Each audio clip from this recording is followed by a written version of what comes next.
President Trump leaves tomorrow for the G20 summit in Hamburg, Germany, where he will meet on the sidelines with his counterparts from China and Russia. Correspondent Kristen Fisher has a preview tonight from Warsaw, Poland.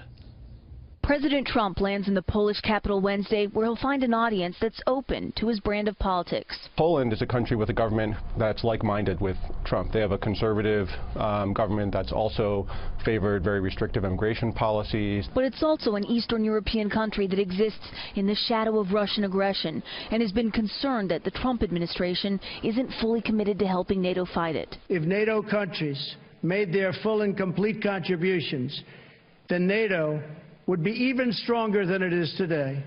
In May, the president admonished NATO allies that don't spend 2% of their GDP on defense. Poland barely meets that minimum, one of only 5 nations that do. The alliance has pledged an additional $12 billion this year after President Trump challenged them. Right now, there are at least 1,000 U.S. troops here in Poland, a fourth of the total number dedicated to NATO's Operation Atlantic Resolve.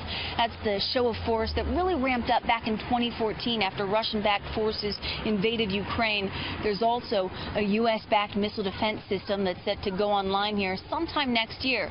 But the Polish government is still going to want President Trump to take a very hard line when he meets face-to-face for the very first time with Russian President Vladimir Putin at the G20 summit on Friday.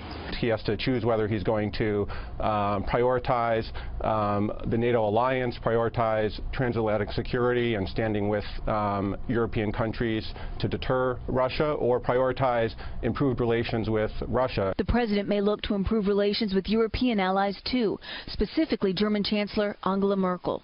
The times in which we can fully count on others are somewhat over.